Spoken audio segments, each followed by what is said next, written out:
Hey, this video is dedicated to my two best friends, Mike and Christina. And I just want to say that, you know, I'm sorry for me being distant, but you guys know why. I just want to say, Mike, it's not me going in an up and down roller coaster. That's why I didn't want to talk.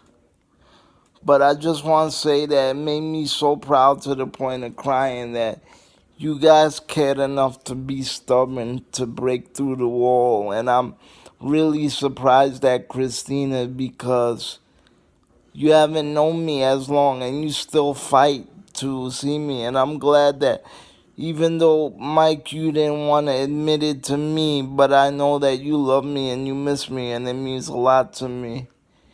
It's just that you know how I dealt with demons in the past about how I feel about my life and how people make me feel. It's not so much that I feel bad, it's what people throw towards me. And it is uncomfortable. You need somebody to get you up to go to the bathroom.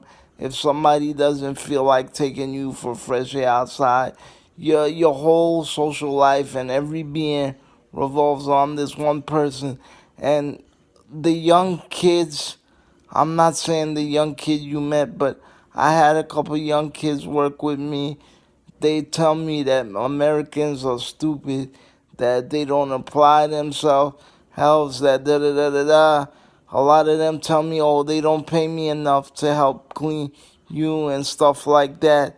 That's why I appreciate you, Mike, because at least you took me to the bathroom,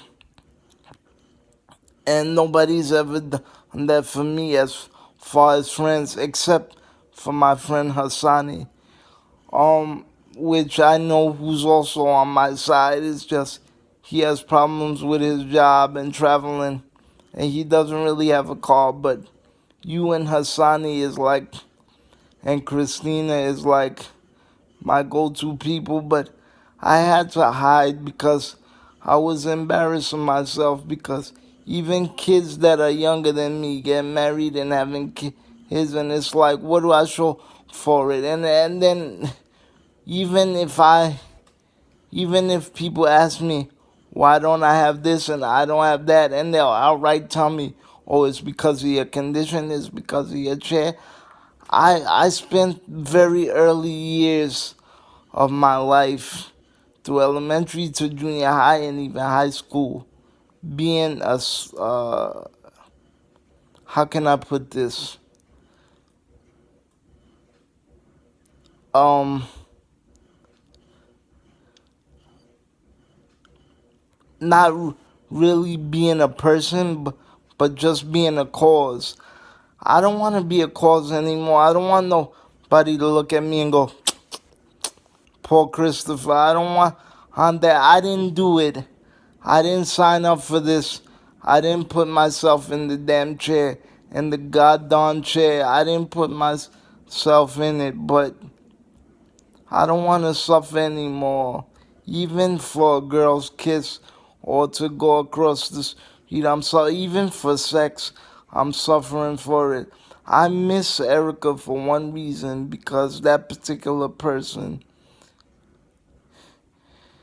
there was something that happened to me in September of 2017 that you guys don't know about. My biological mom and my stepdad took half of my Social Security money because I was under my mom when, she got me that insurance. So they basically wiped out my whole check. And for a while, I wasn't seeing my granddad, and everybody was busy. Belinda was busy, so I didn't have much food or money. I seen you guys during that time period, but I acted like everything was fine. She filled up my fridge. She gave me accessoride money to go to school and work, which I still need from now and again. I still need a couple singles to get around and accessoride because I don't see anybody that often. Plus, sometimes I'm saving up for stuff in my debit card and and all these other things. But I don't want you to think I'm just whining, and I don't want you to think that I'm not satisfied. It's not that. It's that everything comes down where people throw the chair. And I'm telling you this as a friend of what people do to me. And then these guys too, they rather eat a can of shit than take me outside or lift me or whatever. Yeah, granted, I have the machine to get me out of bed with the little nets. It's like a crane, like when you get the toy in the restaurants and it's cranked. But even that they complain about. So it's like everything is to be complained about, but that's a hassle, that machine. I don't even like it because what are they gonna do in a situation where I have to get into a car or a doctor's office or a pool? And as far as Mr. Shit Stirrer goes,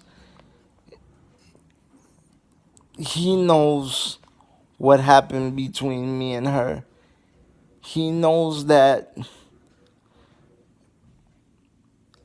I basically said, it'll be hard because we were romantic and we were physical. It would be hard to be friends, but I don't want to lose her.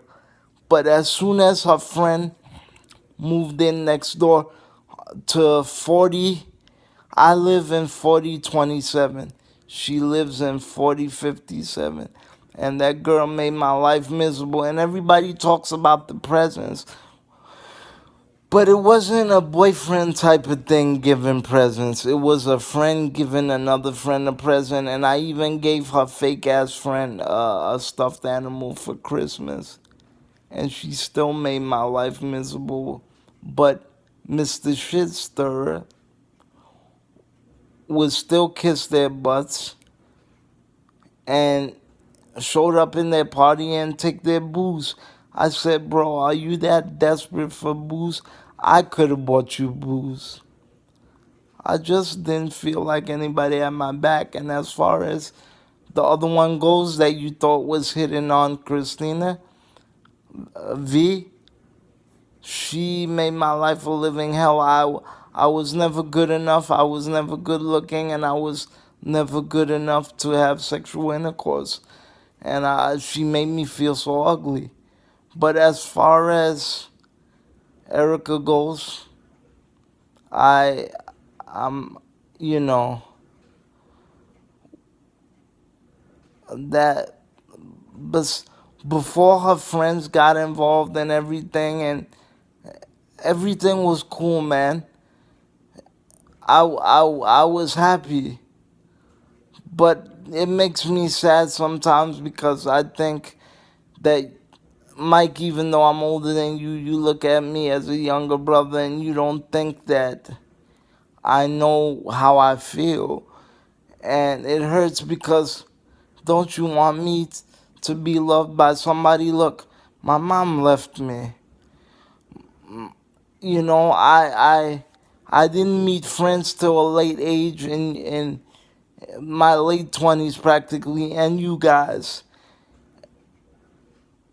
I didn't even go out as a kid through school. Once I left school, once the school bus picked me up and I went inside the house, once that cheese bus picked me up, that was the end of my time. Nobody could come over. My grandparents were very strict, and nobody even called me. So that's one of the reasons why I moved out of my grandparents' place. I've been through a lot the past couple of years. I lost my grandma, which is the only mother I ever had. I almost lost my place twice. And you gotta understand something, Mike. You talk about being in a nursing home. One of my family members told me straight out, you're not gonna last in your own apartment. Your ass is gonna wind up right back in Clove Lakes.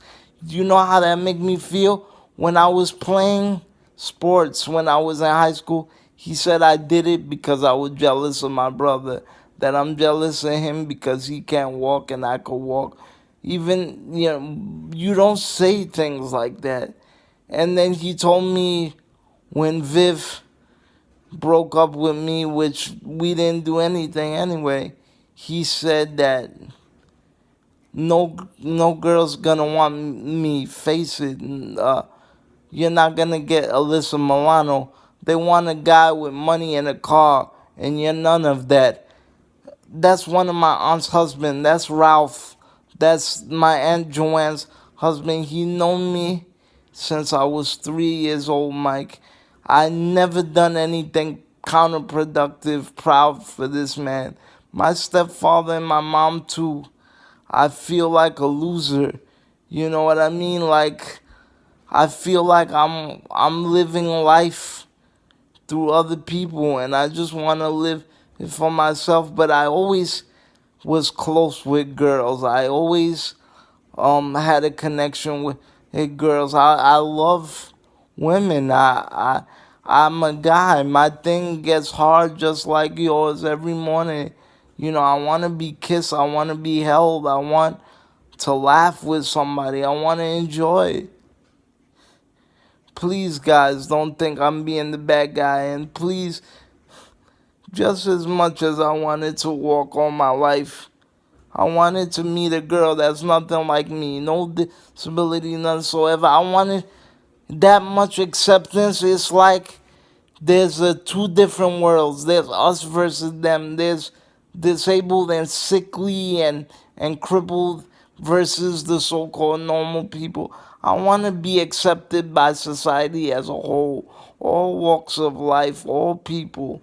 And I thank God you guys accept me, but please don't think that I'm doing this out of spite or because somebody else has it. I would die for a girlfriend, just like I almost died with these last couple operations that I had. I would freaking die to get up and walk. I sacrificed so much. I could have went back home from the nursing home, but then my grandmother died and nobody wanted to live in that house, and my family dynamic changed. And then on top of that, you got Justin telling everybody that if he didn't stay behind, I would have probably wound up in a nursing home. Great. 2019, just because somebody has a leg problem. And this goes for my aunt's stupid husband as well. Just because somebody has a little bit of a leg problem, I still have a brain. I don't deserve to be in a nursing home. I just am so grateful for you and Christina, and I'm so grateful for Christina for fighting for this. You don't know how much that means to me, and it's like you just met me, and it's cool, man. I appreciate it, and I'm sorry. I just want somebody to like me. I really do, and you guys are family, and I love you, and I'm getting emotional because I love you guys, and you mean the world to me, above and beyond. And I remember, the first time I met you, Christina, I remember also you wishing me happy birthday on a message through the phone. But anyway, I'm gonna let you go, guys. But the biggest gift in the world would be to have somebody to love me. Even one of my aides told me, he goes, the day you meet that girl, your life will change at once. And I just feel sad because Erica had friends from 20 years ago that she's still talking to. And me, she just let me go like that because of what somebody thought about my color and about my chair. Thanks, guys. I love you. God bless. Bye.